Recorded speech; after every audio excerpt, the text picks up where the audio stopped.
Welcome to the Filmistines, the podcast where we discuss all things movies. Join us as we dive deep into the latest releases, revisit classic films, and explore the art of cinema. Whether you're a film fanatic or just love a good flick, we've got you covered. From Hollywood blockbusters to indie gems, we'll be breaking down the storytelling, cinematography, and everything in between. So grab some popcorn, sit back, and get ready for some cinematic magic. If you like what you hear, please consider subscribing to our Patreon at patreon.com/filmistines. We offer tiers at the $1, $5, and $20 level, where the $20 tier grants the ability to request films for future episodes. This is the Filmistines, where movies are more than just entertainment, they're an experience.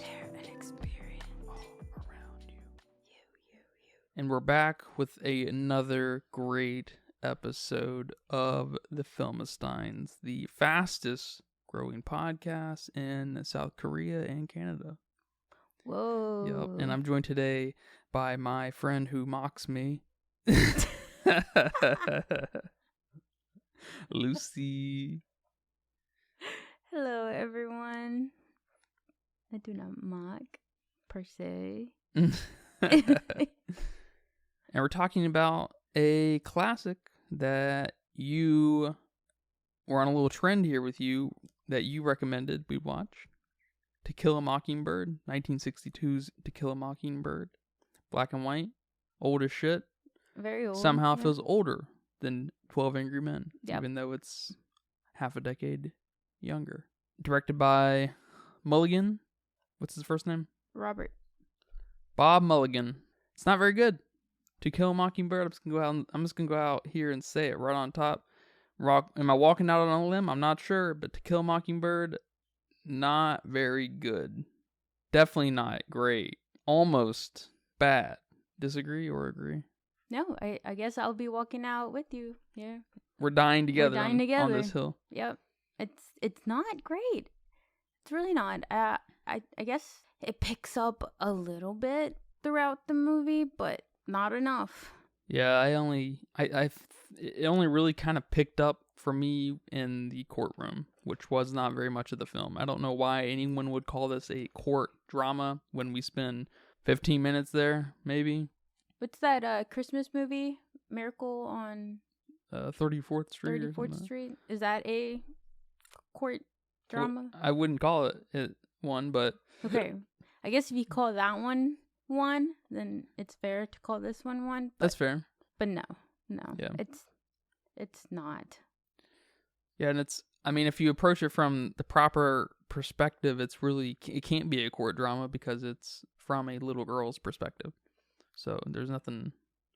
It's, she's 6. She's supposed to be 6. Yes. I mean, even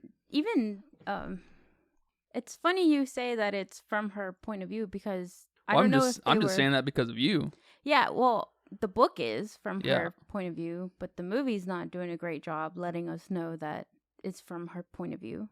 There's certain scenes where we kind of get that, but it's like they're not sticking with it. It's like, okay, it's from her point of view, but then they completely just do something else, and then they maybe are reminded. It's like, oh, wait. We're supposed to be seeing this from Scout's point of view. Okay, and then they forget again.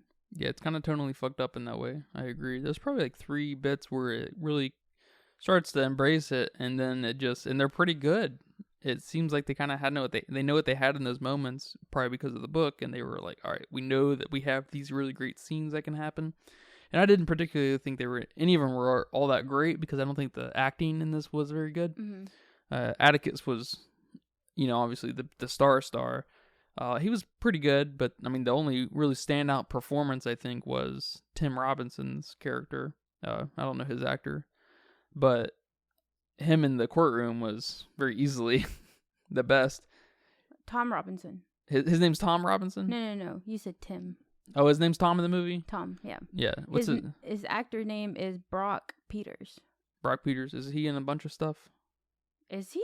I don't know. He looked... Well, I'm not going to say he looked familiar because I don't see old stuff, but also don't know how old he is. Okay, yeah, he's got a pretty big filmography on Wiki.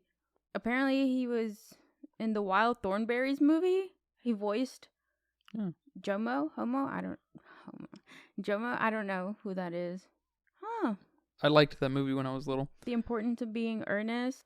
That sounds like a popular movie. Star Trek. He's in Star Trek. Yeah. That's cool. Some Star Treks. Okay, yeah. His performance in the courtroom was definitely the standout, which just it really leaves you left with. I wish I could have gotten more of Tom Robinson. Instead, we got the shining, what do they say? The knight in shining armor. Yeah. The white knight in shining armor that is gonna express, tolerance, because that's the bar we want to hit at any point in time. But and then on the counter side of that, ironically, the worst performance, which was terrible in every sense of the word, was the victim here, the so-called victim, that little girl. Oh my god, dude. She sucks. I hope she never got a job after this. She should not quit her day job. Mayella. Yeah, I mean, besides Tom Robinson, everyone else. Well, okay, maybe Atticus too. Everyone else was either just okay or they sucked. I mean, Mayella's performance didn't even stick out as that bad because, her dad was equally bad. Yeah, her dad kind of sucked too. He sucked. And I don't know if they told him, pretend to be, this really, really dumb, mean country person from nowhere, Alabama. He's like, all right, got it. And it's bad. Did awful. Bad. It's really surprising how bad some of this movie is, especially because of how loved this film is. I cannot tell you how loved this film is. I mean, I don't know anyone personally, but the internet, unless I'm just being gaslit on a universal level. Oh, shit. All right. We all are, I guess. The people who don't like this movie, we're all collectively being gaslit by the other collective. And that this movie's not good. This movie's actually, I think, borderline bad in a lot of ways. I guess I will say the three scenes that I think that helped kind of elevate the child perspective here were when Jam was looking in the neighbor's house with shadow looming over him. That one. I guess the next one chronologically would have been the one right outside the jailhouse with her dad, and she interrupted the lynch mob. This fucking gentrified ass lynch mob. Jesus, that was the lousiest lynch mob I've ever seen in my life. And then the last one was at the very tail end of the movie with her and Jam getting attacked by Mr. Yule. Is that his name? Yeah. And then we see her. They really go hardcore on that one, especially because we see her eyes through the ham costume and the shadow of Jam getting attacked by Yule. So that's okay. It's fun. It's cool. Okay, if we could have stuck with that a little bit more, instead we had to, focus on Mr. Sexy Atticus. And because he's the star of the movie, right? We're paying him $50,000, so we got to get our money's worth. I was reading somewhere that he actually, Gregory Peck, actually asked for more screen time. Oh. He kind of demanded it, basically, and they cut out some of the children scenes that they had already and try to give him more time, especially in the courtroom. Because the courtroom scenes in the courtroom in the book, I want to say it was over the course of a few days, which, that makes sense. And I completely understand how you can't really have that in... That's going to be the movie. A movie, yeah. If it's going to take that long, that's going to be the movie. Right. So, what was I going to say? Oh, well, I guess with him demanding that, they were like, okay, well, let's give him more courtroom time. And let's just, give him more time. And that is not, I mean, we could still have that, but we should have had the perspective of the kids from up top with, the people they were hanging out with up there. Yeah. And that could have worked because we could have been from the perspective of those kids and maybe not heard or understood everything because they were so far away. And we would have just known that it wasn't our place to really understand what was going on anyways. Yeah. And in the book, Atticus tells them that they're not allowed to go to the courtroom. They're not allowed to see this case at all. He wants them as far away as possible. So that's kind of one of the reasons why they're up there with all the, colored people, the black folks, because they're not supposed to be there. And who's going to notice them? I got a question. Anyway, at the top. I got a question. Is the top for the accused, like the side of the accused, or was that the side for black people? It was the side for black people. Okay. They were segregated. Yeah. Okay, they were segregated. Yeah. I was just wondering, because I can see that making sense at one point in time, maybe to make sure that the accused aren't mingling with the, what's the other word? The, the prosecutors. The prosecution, yeah. Because he might help mitigate some kind of violence or something. But I guess it's just for black folks hanging out up there. Yeah, and I know we've covered child acting in especially Ender's Game, but oh my gosh, I mean, these children sucked. These children suck. They all sucked. And I know Dill is not a main character. It's really just Atticus, Jem, and Scout are kind of 3 main characters, and then everyone else gets sprinkled in. But Dill is pretty important to the book, mainly with Scout's friendship. They become best friends, and Dill's basically in love with her and kind of teaches her about outside perspective on things, and because he's not from was it Macomb County? He's from Meridian, right? He said Meridian, Mississippi. Yeah, apparently Macomb is not real. Yeah. Not real place. Inspired by Monroeville or whatever. Okay, I was going to say, I don't know what it was supposed to be, but Monroeville, Alabama? Is that what you said? Something like that, yeah. Okay. Yeah, and then, he's kind of this, like, outside perspective, and he's this friend that comes and visits them in the summer because he comes and sees his aunt. So, she's has this anticipation and kind of can't wait to tell Dill stuff. And I mean, he's just a talker. He's a liar. They love to tell stories. And, we don't see any of Dill's personality in the movie. And that's just this, it's just this secondary character. So, okay, I get that. You want to focus on the, big dudes, but you don't even portray Scout, our main girl, well at all. No, the only thing they really do a good job on her with is that she's a tomboy. They hit that out of the park, I think, but it's not her personality, Yeah. It helps build some personality, but it helps build an aesthetic too, but she's hardly there. And then Jam, we don't know anything really about him, except he does see himself as kind of a man of the house. Mm-hmm. And that's about it, though. Yeah, I mean, Scout she's very observant, and she voices a lot of her observations out loud. So she's super talkative and asks, kind of inappropriate questions that a kid shouldn't be asking. But Atticus is the kind of dad he is that he doesn't mind his children asking questions, because he thinks that'll teach them to be real, truthful people of the world or whatever. And I mean, yeah, they seem to have a very adulty relationship. Yeah. Because, I mean, for one, they call him Atticus. Yeah. And I don't think we got any of that through, or I don't think we got Scout's personality in that way, with her just excessive talking and her excessive questioning. And yeah, I don't know. I don't think we got her inquisitiveness. We didn't get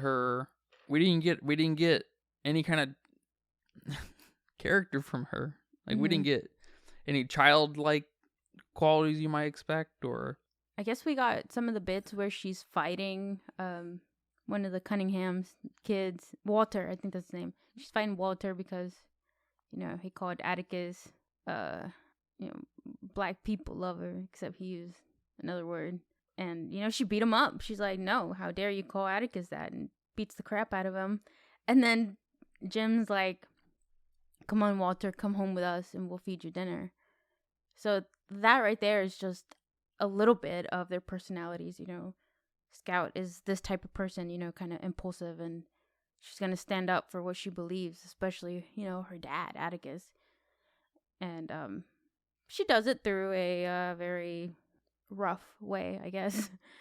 And then we see, a little bit of Jem's personality, where he's like, no, we have to, this is Walter Cunningham. He doesn't know any better. He's just kind of repeating what everybody else is saying. And Scout, you're kind of being ridiculous. The Cunninghams are good people. And they bring him home to dinner. And I kind of like this scene quite a bit, because we have Walter here, who's, I think in the book, he like quits school midway. He just comes for the like lawful amount of days he has to go, which is like the first week or something. And then he goes home and helps out because, they have a farm or whatever they have to do. And they're just that kind of family. And we do get a little bit of Mr. Cunningham in the beginning when he brings Atticus some food. I don't know what he brings him. And Scout is like, why is he bringing you food? Why isn't he paying you, money? And then Atticus is like, well, that's just what the Cunninghams do. That's all they can do. They don't have money to pay me, so he brings me what he can. And she's like, oh, okay, well, all right, that's how it is. So I kind of like that. And, he's asking for syrup to put on his dinner, and Scout's like, what? Why are you covering your meal with dinner? And then, Cal, their cook, I guess. I think she's just the cook, and she doesn't live with them, or she's not even a babysitter really. She just cooks for them and does kind of like their cleaning, and and she kind of parents them. Yeah, a little bit. And then she goes home. She has a house. She has, I think, her own kids. I don't know really much about Cal, but then she hits Scout, which. But I mean, that's kind of an important point, though. Why would you? Because it's Scout's perspective. We shouldn't know much about Cal. Yeah. Which I guess they do an okay job there. Yeah. Sort of. I mean, we're grasping at straws really on that point, because they really don't. Even when we're with Scout, we hardly have a child's perspective, like we said. Yeah, then Cal, kind of smacks her around for being rude to her guest, which was funny to see because you don't have a lot of that in movies. I wonder if older movies do this more, Oh, but yeah, I'm sure. It was just funny. We should bring back children getting beaten movies. I'm all for it. I don't think that's going to happen. And we should be able to murder kids in video games. That's often not allowed. I was going to say, does that not happen already? I could see video games doing that. Nope. Usually kids are not in games, and then when they are, they're just immortal. Yeah, well, I don't know if I'm going to agree with you on that one here. So did you know that Dill was inspired by Harper Lee's childhood friend? No, I did read that her dad Atticus was inspired by her dad, but not Dill. Okay. Her friend, you want to know her friend's name? Sure. Truman Capote, another American author. His most famous book is probably In Cold Blood. Oh, okay. Mm-hmm. That's cool, isn't it? That's pretty cool. Yeah. I guess he went on to become like an author. She just wrote one book. And then you do Dill like this in the movie? I know, right? God. And it seemed like she was pretty ecstatic about the film coming together. She liked that Atticus got on board real quick, and she's probably got offered quite a bit of money to get this going. And it kind of sucks that something so. It's kind of a funny thing to say, but maybe something so historically significant to the United States, her book, got kind of done dirty like this. But again, people think this film is great. That's so crazy you tell me that, because one, I don't know people who have told me that this film is great, but I also don't hang out with a lot of people that watch a lot of films. So, there's something to be said there. But it sucks. It just sucks. I mean, there's nothing creative. There's no character. There's no character. There's no setup. Yeah, there's no setup. I mean, I guess in our previous episode, we talked about the one thing that 12 Angry Men lacked was the score. And, same here. The score didn't stand out. Nothing great about it. Very simple. So, again, is that something they could have helped or not? We don't know for the time. But the score sucked. Yeah, and in retrospect, you gotta, I guess, be tolerant and patient with the medium of the time, right? Like we talked about in 12 Angry Men. But that means that the characters and the composition and the story, they really need to be that much better, Because, all the old folks in my life have always kind of commented on older movies being more character driven and just full of really kind of poignant, poignant dialogue, is that the word? And we get some decent dialogue here, but it really doesn't set it apart from any other schlock from any other time period, so this is not too far removed from a Hallmark movie, minus the no love, really. I could see this being a Netflix movie, I guess, really, should say. Yeah, I feel like people only like the movie because of the book. Or maybe it's like I want to love this film because I love the book. And you can't really separate one from the other, which is a crazy thing, but I could see that happening. Can't think of another example that might fit I wish Ender's Game was like that. I wish everybody loved Ender's Game, the movie, and so we just have a more modern kind of feeling on the thing. Not that Ender's Game book maybe is as important as Harper Lee's To Kill a Mockingbird, but I don't know, maybe they're equally important. What is up with the end? Because the rest of the movie's pretty whatever. It's so uninteresting and doesn't set up anything for any character.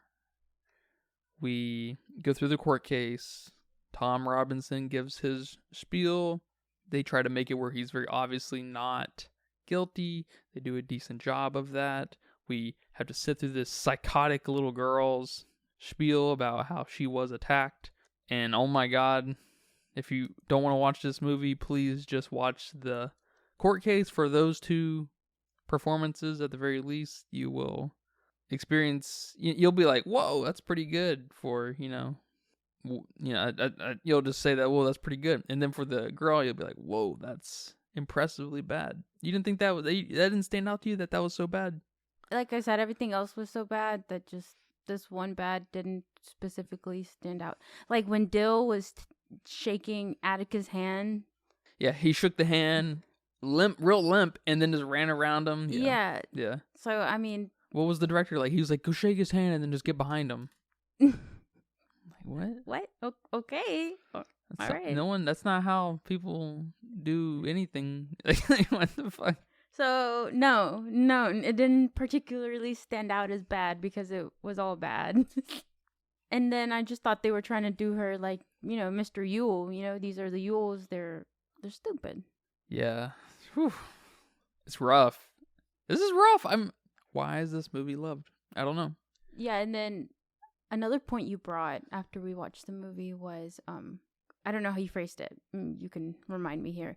But, Atticus's kind of lack of, or I think you said taking it at face value when the sheriff told him that. Yeah, when the sheriff told Atticus that Tom had tried to escape and got shot by, because the sheriff or whoever doesn't have great aim, so he kind of missed and hit and killed Tom. Yeah, it was an accident. And Atticus just doesn't think that's fucking suspicious. What? Cops have always been controversial figures in all of time.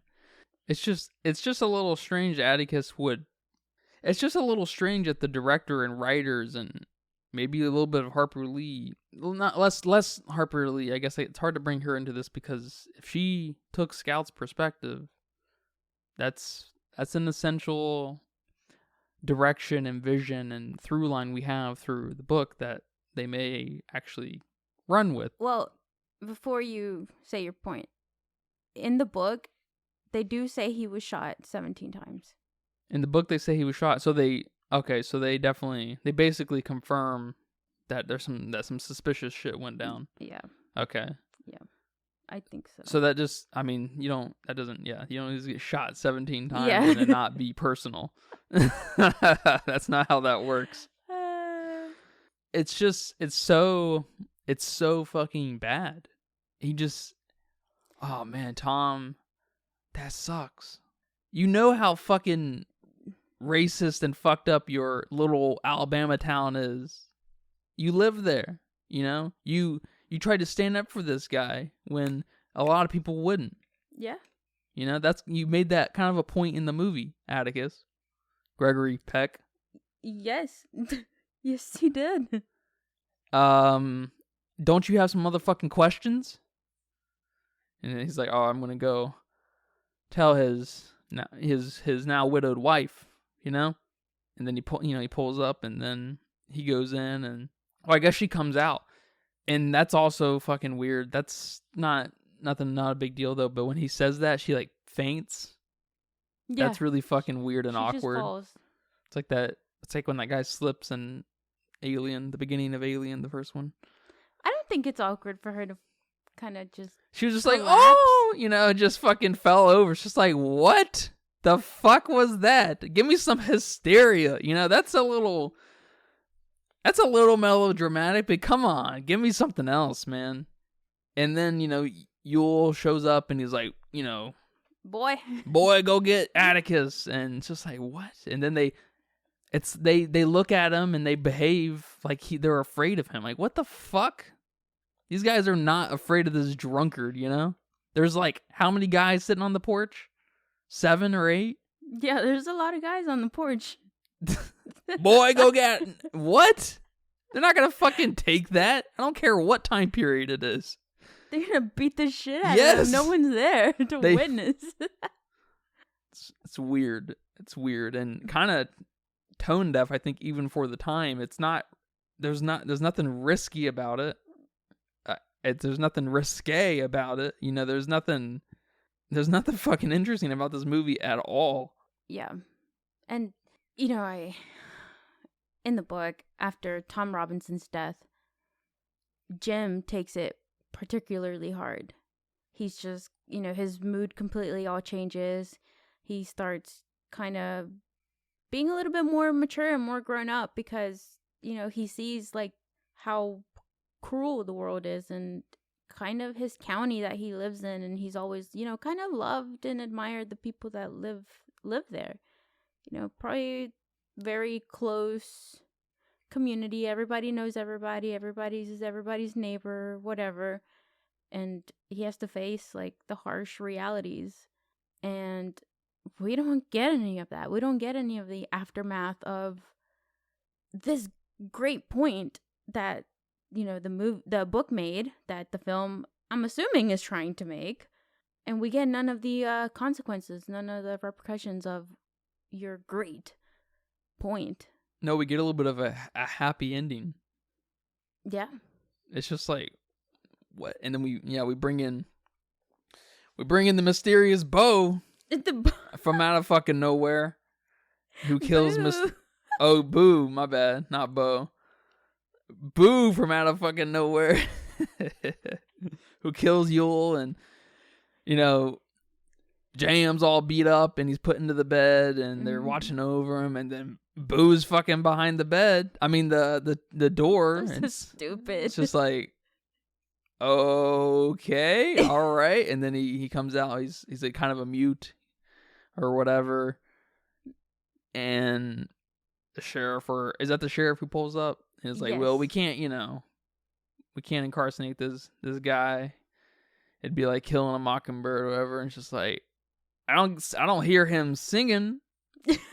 He just fucking murdered someone, for one. All right. Yeah, you don't know anything about him. No. This film does an awful job of letting you know why he is the way he is, first of all, so you could feel sorry for him. So you can feel why he is a mockingbird. We have none of the interactions he has with kids. I mean, we kind of do with the whole tree present given thing. That is so shoot in and forced. I will say my favorite bit in the whole movie, unrelated to the movie really, is when I guess it's Boo's dad covers the hole up with cement. That is like the most Twin Peaks shit I've ever seen in a movie. It's funny, and I think in the book he does do that, but he does it overnight. You know, the kids aren't watching, nobody's watching. He just went out there and did it, and then the kids wake up and then they see it's covered with cement. They're like, "What? Was that not a Lynchian thing?" Yes. Like he was covering that up, and the kids were like looking at him watching. like, "What the like?" And they're no just one's saying nothing. Yeah, no one's saying anything. Important Lynchian point, you know. That and then not the kids very much dialogue. Start walking away. Yeah, and then they take off. I could very easily have seen that in a Twin Peaks episode, but I mean, we don't get any of that. What's supposed to be a very kind of childlike interaction between them. We don't get that. We don't get that connection. Nope. That's and then now here's the end, and we finally see Boo, which that's fine. You know, we don't see him in the book either until the very end. But you have to see him through dialogue, though. You have to see him through like silhouettes or something. You have to see him in some other way. You don't have to actually see him. Because it can be a big reveal, kind of like, you know, how we could have done with Michael Jordan in Air, right? We saw him, but we didn't see him, right? And they could have had that big reveal with him putting his shoes on. They didn't, because they have fucking bozos running, you know, the... You mean they have award-winning director Ben Affleck running the ship over there. Fucking bozo working at Dunkin' Donuts and shit. Give me my dozen, Ben. Oh, you're killing me. And Boo... is, you know, we kind of have two stories here in this film/book. We have Tom Robinson's case, and we have Boo Radley. And, you know, we're supposed to draw parallels from both of their lives on how they are mockingbirds. And how, you know, kind of... I mean, Tom's the only here. mockingbird here. And they just do Boo dirty like that. Like, dude, come on. Why? Don't even bring him up. Let's just change that. Great. Or just have him as the mysterious neighbor or whatever, you know? And he doesn't get brought up at all. He is not brought into the ending or anything. He's just this mysterious background thing that entertains the kids on some level. Or just like the weird house, you know? I guess he is in the weird house, right? That's one reason it's weird, because Boo's in there and chained to his bed, right? So we can just play that up a little bit, because that's just a part of being a kid, is you have that house, you have that place in the woods where you see a face, you're afraid of things, right? We should play up that a little bit. Yeah. And I know that's hard to do in the 60s, the early 60s, 50s, whatever, because the craft is just not there to tell a cinematic story quite yet, and you do kind of need an exaggerated cinematic, you know, storytelling device when it comes to telling a kid's story on camera, right? It's not, your imagination can kind of take the reins in a book a lot easier, because you've been a kid. Yeah. You've got that familiarity. You have to, you know, really kind of elevate that in cinema, which I get is hard, but it's just no excuse, you know, for why this movie is ass today. You want to see a great kid's experience? You may hate the movie, you may love the movie, but the Florida Project, Sean Baker's Florida Project, I know you don't like it very much, or you didn't finish it. No, I think I finished it. I just thought it was kind of weird and silly, but it's just, I don't remember it now. It's kind of a slice of life of a couple of kids living in slummy outskirts of, or slummy kind of suburbs of Orlando, and I think it does a really excellent job showing you the world from children's perspective, or this, you know, the main girl's perspective. At least it sticks with it, you know. I hate it for you, man, because I know you love this book. Yeah, I don't know if I would put this in my favorite books of all time, but it's definitely a book I have read and reread, and just, you know, I love it. You know how you have films that you love and appreciate, but they're not really your favorite? Sure, yeah. I think I would put it in that field. And I don't know. I know it's hard, first of all, to make movies kind of first person, because we're not in their head. Yeah. We can have a heavy narrative, but you really set yourself up for a very specific kind of movie or a very specific kind of tone, and then it's hard to get out of the narrative. Yes. Or it's hard to get away from the narrator, I should say. And then I understand that, there's a lack here for child actors, especially child actors that are supposed to be 6 years old. Like, oh my gosh, I bet that's fucking hard to find. Yeah. If at all possible. Yeah. So, these kids weren't even 6. Yeah, these kids were probably, I would guess, probably. I think she was 10. I think she was 10. She was 10 when she was casted? 13. Yeah. Yeah, I was about to say 8, 9, 10. I was going to say, yeah. It helps you. Man, we haven't brought up Harry Potter in a while, but this kind of shit, we still struggle with this to this day, finding child actors. They're rare. They're super rare.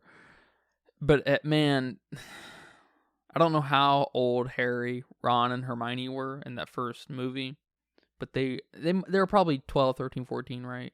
Maybe not 14. Were 12. they not like 11? Were they 11 when they were casted? Almost right, or like almost the right age? The right age? Oh, I'm not sure. But, man, it just... Yeah, 14 may be a little too old. That didn't feel right at all, does it? Harry was 12? Yeah. See, we're starting to get away from that child actor there, but, I mean, still, it forces you to love them so much more. They're so good. I mean, I think... I've said it maybe on the podcast before. Hold on. So it says he was 11 when they started filming, and by the time it released, he was 12. So he was 11. He was the age, yeah. I think those 3 in the first movie gave the best performance out of all of the Harry Potter films. And they only got older. You would think they might get a little better, but I feel like they... and that, has something to do with direction, for sure. The director. Of course, Josh Yates, I think that director is for the final 4 movies. He's trash. He fucked up Harry Potter. We all know that. We should have had Alfonso finish out the series. The guy who did the 3rd one would have been good shit. But yeah, so I mean, there's certain things that just I know they don't work well, and for the time, the 60s, early 60s, I don't know much about film. I don't know much about film in general, let alone the early 60s. Yeah. Like, I can only imagine. Get creative. Get creative. We just saw a really great, creative, older film. Yep. And much in a way, much more ambitious from a storytelling perspective, because it was in a single fucking room. Yep. All right. We had a street to work with here, right? I don't know exactly what the sets looked like and stuff. I know a lot of this was done on set. They made all these houses and everything. None of this was filmed on location at like an older place. They did go to scout like where she used to live in Monroeville or whatever the fuck it was called in Alabama. And apparently everything had updated. It looked way too modern, which is hilarious. They're like, well, fuck, we can't film here. So they recreated a lot of where she lived and stuff, and she approved of it. She thought it was really cool, which I'm sure it was. I'm sure building all that out and stuff. I bet you it was really fun too, doing all that. I guess you're just building houses. If building houses is fun, I guess that sounds kind of fun. In small bursts, maybe not as a full-time job. Yeah. So these men in one room, stuck in one room, the whole entire film, and they didn't even have names. Had way more personality than this, this movie with people with names, people of a county that has a book. You have a reference material. It was to make it awesome. And it begged for more caricatures. We had racial tension. We had political tension. We had the chance for mass hysteria, which we got a little. We definitely got some of that in 12 Angry Men too, but we didn't get any of that here. That lynch mob, oh my god, it's the worst lynch mob I've ever fucking seen. They should have. I don't know how you do a lynch mob right, especially after this shit. I would be afraid to do it too. Shrek, go watch Shrek. The first Shrek? Yeah. The very beginning? It's a great lynch mob. Great lynch mob. Because, it's a good point, that setup, because we see them working their way there. They're kind of menacing, they're building this up. And then when they get there, the camera's looking down on them, they're tiny, and Shrek's like, oh, hey, hello? Or he's behind them, right? Yes. He's like, what are you guys doing? And then he's like, then he's basically like, hello, what are you guys doing? And then they're all fucking terrified. It's awesome. And he burns out the torch, right, with his fingers and stuff. Not that you can do that here, but you gotta get creative. But you really do. You can at least do the build up of them walking. Yeah. Maybe have somebody with fire. I don't know. Maybe make them look all dirty. I don't know. That would help add something. Yeah, this is when I know people don't want to work with certain kinds of people just because, it's expensive or, you just the optics or whatever and everything. This is when you got to get some racist motherfuckers as some kind of consultant, and you're like, okay, we're building this kind of scene and stuff. What would you and your racist motherfucking friends do? Mm-hmm. You know what I mean? Yep. Don't fuck with, don't kid glove this shit.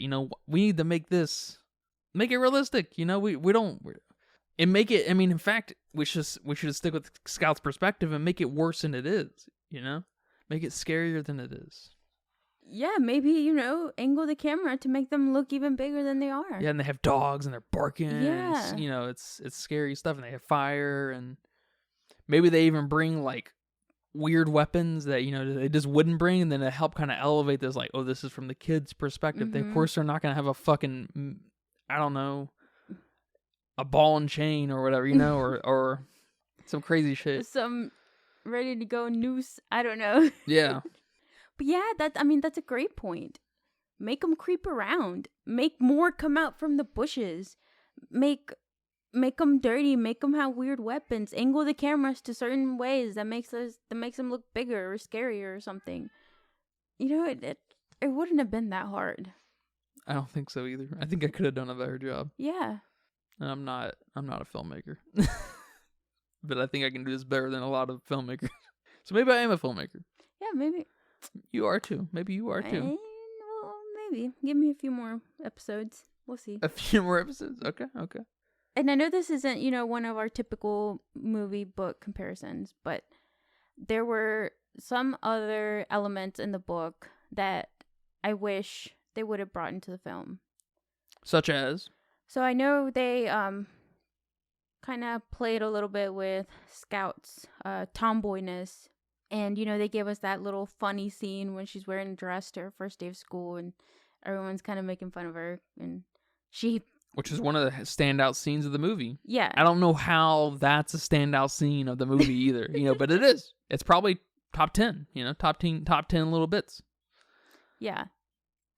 And in the book, she actually struggles with that a lot. She struggles with kind of this gender role she has to play in this county, and kind of growing up without a mother figure, and the closest thing she has to a mother figure is Cal.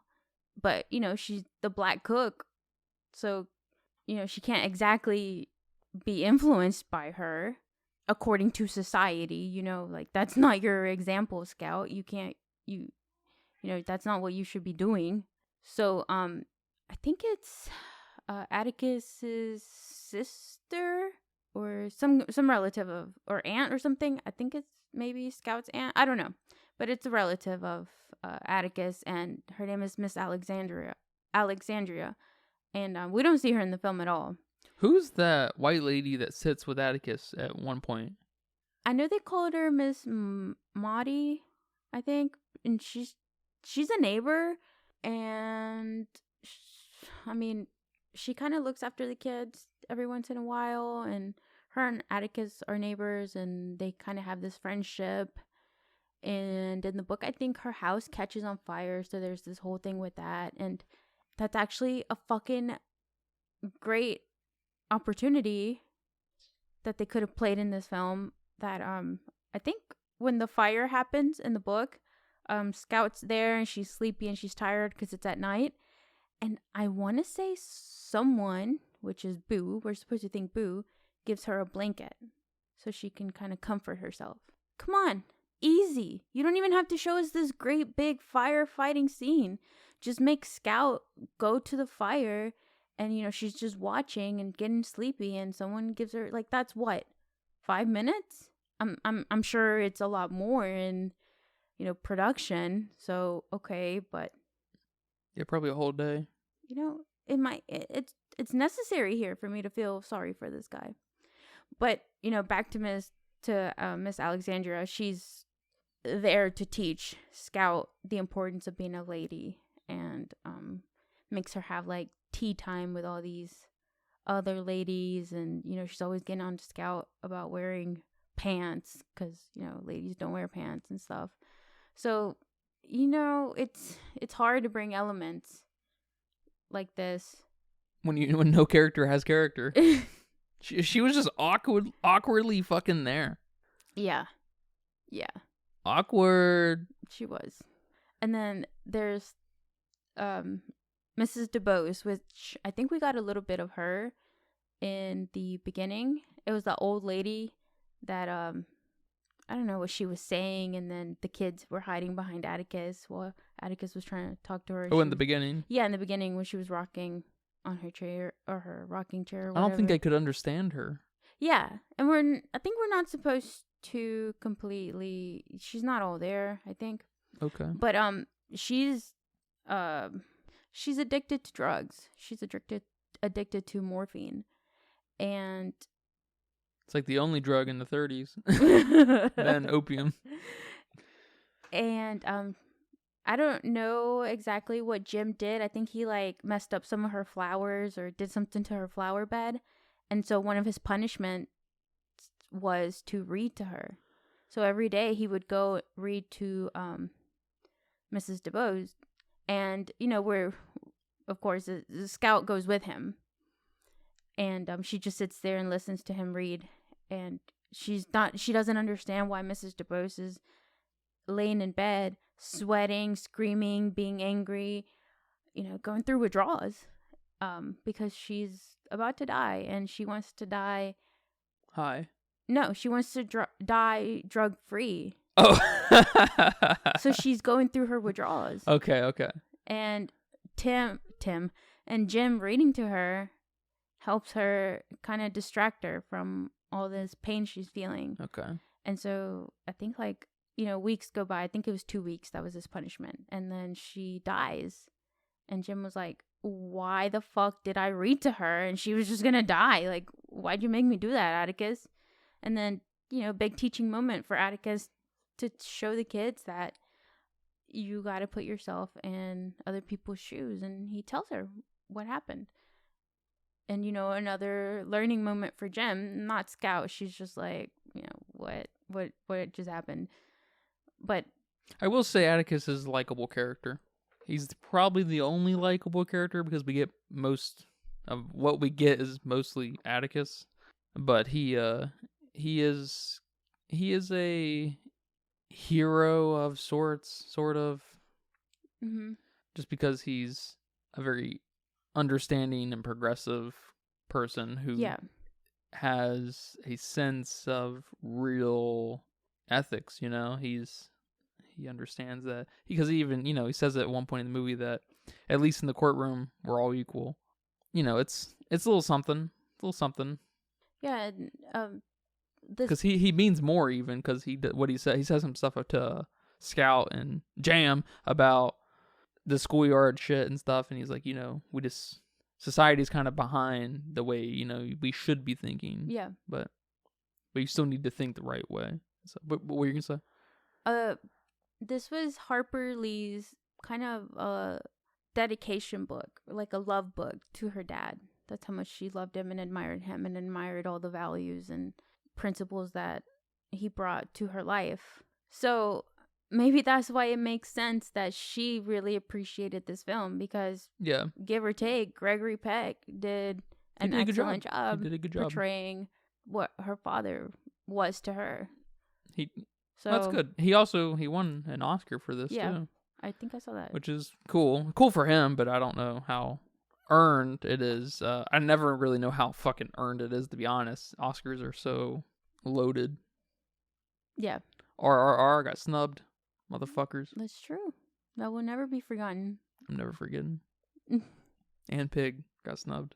Was that last year too? Pig was I think that was 2 years ago. Oh my gosh. Because we missed those Oscars. Those are the Will Smith getting slapping Chris Rock Oscars. There was another character in the book. I don't remember his name. Mr. Dolphus, I think that's his name. And he is married to he's a white man, and he's married to a black woman, and they have interracial kids. And he's kind of, outcasted by the white community and blends in with the black folks. He kind of goes to their church, goes to their grocery, whatever. Yeah. Like, he kind of blends in with them more. And he carries around a bottle in a brown bag. And he just says weird shit, and he's, So is he drunk? So that's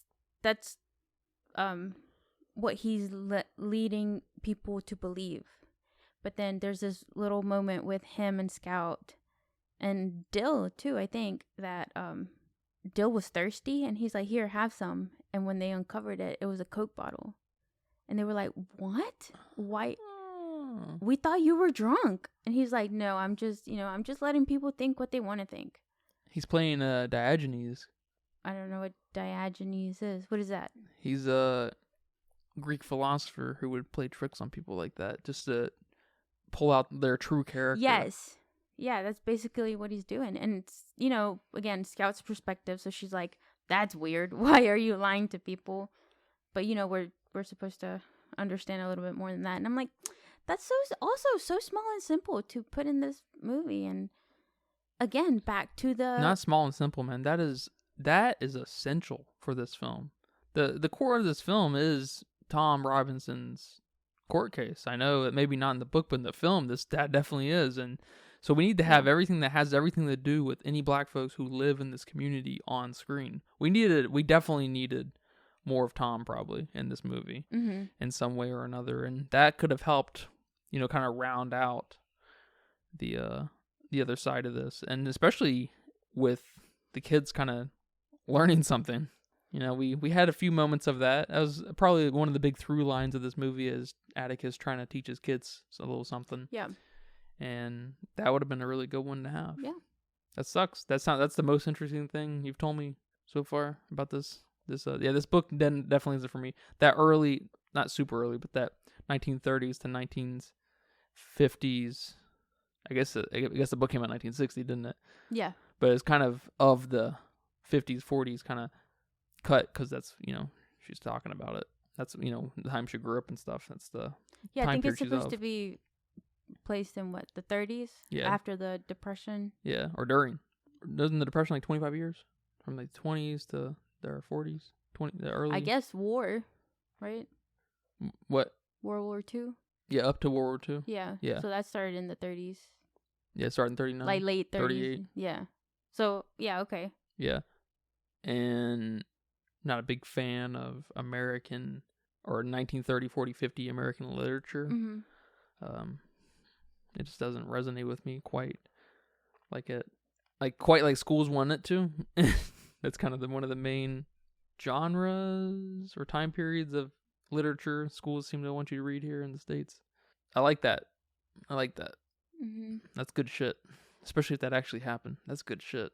And, I'm sure there's many other things I'm not remembering from this book. Yeah. So, I mean, how hard to do these things? Especially like the fire scene. Not hard. Or this scene right here. That would have been a great scene. The fire scene would have been harder, I guess, obviously, because they would have burned down a house. Yeah. Speaking of which, just have the fire we see it. We see just Scout, and there's something on fire, and we just see it reflecting off of her, and we don't actually have to see a house on fire. You are a filmmaker. Thank you. That would have been great because that would have just kind of echoed the few scenes that we did see that happen with her. We saw her expression of what was happening and stuff, and it could have, we could have very easily had that. Yeah, good. Come on. I will say that dog scene was awkward, weird, pointless scene. Yes, because the point of this scene in the book is just for the kids to realize that Atticus is not as lame as they thought he is, and that's you have better shit to show here than that.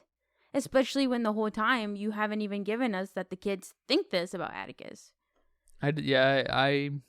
I know they wanted him, or at least Jam wanted him to teach him how to shoot, But I did not get the feeling that they thought he was lame. Yeah, because in the book, Atticus is, he's in his 50s. So he's older than most parents. This Atticus. What do you mean? This Atticus is not in his 50s. Oh, okay. Yeah. And he's, the kids that they go to school with, their parents are very young. And here's Atticus. He's very old. And he doesn't have a very laborious, intensive job. He's a mind man, not a hand man. Yeah, hand man. And he doesn't throw the football around. He's not out there playing with the kids. He's old. So they're like, okay.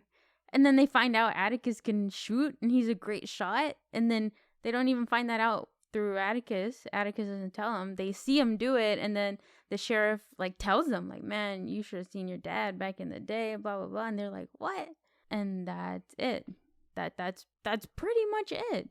Oh, and they also have this great bit in the book where Cal takes the kids to her church. I don't know what Atticus has to do that he's like, can you take them with you, please? Because I have to do this. And at the time, he was kind of worried about Mr. Yule hurting his kids. And that's why Aunt Alexandria had to come live with them too, to keep an eye on the kids, because he knew how rough this case was going to get. And Cal takes them to a black church, and they get this new perspective on the, black community. And then that's how they know the Reverend and go sit up there with him when they find him in the court case. Yeah, they just happen to know him. Yeah, they just happen to know him then. It's like, how do you know him? So I figured there were probably only... he was probably the only reverend in town, and there may have been a pastor at the other church or something. And so, everybody just knows the reverend and the pastor. Yeah. And so I could see that in a small town, but yeah, that would have helped. That would have helped round out this blackness we could have really done for in this film. And I think we also see a little bit of Tom Robinson at the church and his family and people kind of embracing him, and then the prayer and all this spiritual stuff that goes on in church for him, for Tom. And instead of the fucking rabid dog scene, you should have put that in there. Yeah, but that rabid dog, you didn't have to cut him a check. Oh my You think they were gonna cut all those black people checks in 1960? I don't know if this is true, but I also read that they didn't credit Tom Robinson's wife in the credits. Is that true? Did you? Yeah, I think that's true. Oh my and gosh. I think that's not uncommon for the time when people don't have lines. So, a lot of those guys on the porch and up in the gallery, in the gallery and the jury probably weren't credited. Yeah. Okay, that's pretty common. So it wasn't just specifically her. No. I guess what I read was kind of biased that they didn't say, oh, well, it kind of was common. Yeah. And these people probably didn't get credited either. It's like, oh, okay, well, that makes sense. Yeah, it's probably a little weird because she did have a little performance. She fell over. She gasped and fell or whatever, or started crying. So there's maybe something contentious there. But, yeah, those other guys on the porch, like the guy who handed Atticus his hat when he left. Yeah. I don't know. He had as big of a performance as she did, basically. Well, she did fall over, I guess, but did he get credit? No, he didn't get credited. Damn, that sucks. Yeah, that still happens occasionally, especially with background. Yeah, I guess my mind went to Walking Dead zombies. Yeah, those are volunteers, right? Yeah, none of those guys are credited. I guess I don't know. That makes sense. You can't tell who they are. Yeah, they're just zombies. Yeah. Just do a big, Thank you all for helping. Yeah, you know who you are. They got their money. They got their $200 for the day. Maybe not quite. Maybe $100 to walk around like a zombie and have cool makeup on. That's funny. I will say those zombies probably got paid more than any of the extras in this. Even with inflation. The last thing I'm going to say about the book is that you might just find this interesting. There were some implications of kind of some incest going on between Mr. Yule and his daughter, Mayella. And that was brought up in the case, in the court case. That wasn't brought up in the film, but yeah, it's kind of a rough subject. Yeah, and I think that's a funny. It's not a stereotype, but like that's something us deep South folk get accused of, right? It's true. Especially in I think Alabama. I think that's the state that gets targeted the most. The state. Oh. Because I think Mississippi is like known for, it's known a little bit more for the old country black men, rock and roll, and like Robert Johnson and stuff, and like that kind of thing. And then Alabama over here, you got your kissing cousin, and like known for its like hyper extreme racism and stuff and everything. Because I think that's where a lot of the crazy civil rights shit went down in Alabama. Rosa Parks was in Alabama, I think, and then I think Emmett Till, and I think that's where Martin Luther King did a lot of his stuff. Although he did die in Memphis, of course, but I think he's from Alabama too. So, but yeah, that would have been kind of funny to bring up. But I also feel like that's like you're tapping into. They already kind of did start to tap into caricature. He was from Mississippi? Emmett Till was from Mississippi. Emmett Till. Oh. They did kind of start to tap into caricatures with Yule and some of the other characters and whatnot. So I know that's kind of a dangerous game, especially with something like this. That's kind of a cartoon thing. You don't quite want that for something that has something meaningful to say.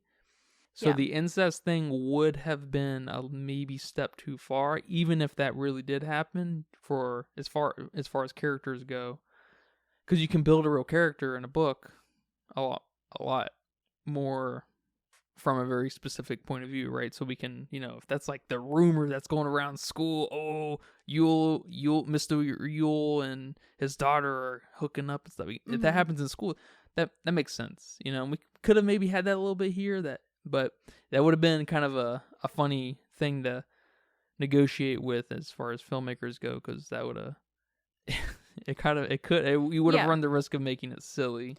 Yeah, I guess so. But that was one reason why she was so scared of him too, though. Yeah, which I guess my point is you kind of need to really play that up in a that it's not funny way, that you're not making fun of Alabama people. You know what I mean? And I think it's real easy to make. I feel like it's real easy to make fun of Alabama people in that way, or at least deep South people in that way.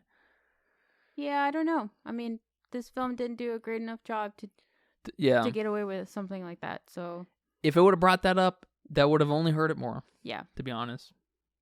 It would have made it weirder. Like, what are you saying? Yeah, it would have been, because it would have been just like. It would have been like Boo hang him out behind the door. It's just like, and he's right there. He's behind the door. It's like, so what the fuck? Why is he there? I don't get it. Yeah, man. That girl. What's her name? Yule's daughter? Mayella. Mm-hmm. Her little spiel, man. That was rough to watch. That deserves some YouTube stardom for some cringe compilation. That was bad. It didn't stick out to you like that? No, it was all bad. Yeah. Yeah, well, the ham costume was cute. Oh, that was funny. Yeah, I guess. And she was running funny with that. Yeah, that was cute. But then the whole, Jem getting, both of them really getting beat up, and that whole bit was weird too. That whole thing was bad too. It was. I agree. Yeah, man. Well, I'd say thank you for watching this film with me, but you put me through this one. How about I apologize? I'm sorry. Apology accepted. It's fine. No, I'm glad to cover it. I'm glad to talk about it. I'm glad to have finally seen it. Yeah. Not that it was on my radar for very long. I've known about it. This is one of those, especially the book at least. Harper Lee, the name, the book title, To Kill a Mockingbird, if you've gone to any public school. Yep. It's just a canonical read that I didn't read, but you just know about. I'm not sure where that comes from, but it's a is it an important piece of cinema, literature, history? Sure. But it's so I'm happy to finally get to that and talk about it with you. Thank you for talking about it with me. No problem. Yeah, I can't wait for the next one. For the next old film. I know what it is. Oh, you do know what it is. Yep. It takes place in Europe during the Great War. The Great War? Yes. Well, thank you guys for listening. Thank you in South Korea. Thank you in Canada for listening to this podcast. You guys are keeping us afloat. Thank you. If you guys have any, if you from Canada and South Korea, if you have any films specifically that you want us to watch and cover on here, please write in on Patreon at patreon.com/filmsteins. That'd be awesome. Yep. That'd be awesome. We'll watch it. We'll cover it. You may or may not like it. Because the next film is a fan-requested film. And so we will be covering that soon. Until then, take care, everybody. Bye-bye. Bye-bye. And that's a wrap for today's episode of the Filmsteins. Thanks for tuning in and joining us on our cinematic journey. We hope you enjoyed our discussion and gained some new insights and perspectives on the world of movies. Don't forget to subscribe to our podcast on your favorite platform, especially your Patreon at patreon.com/filmsteins, and follow us on social media for more film-related content. We love hearing from our listeners, so if you have any feedback, suggestions, movie recommendations, or book recommendations, please feel free to reach out to us. Until next time, keep watching and keep loving the magic of movies. This is the Filmsteins signing off.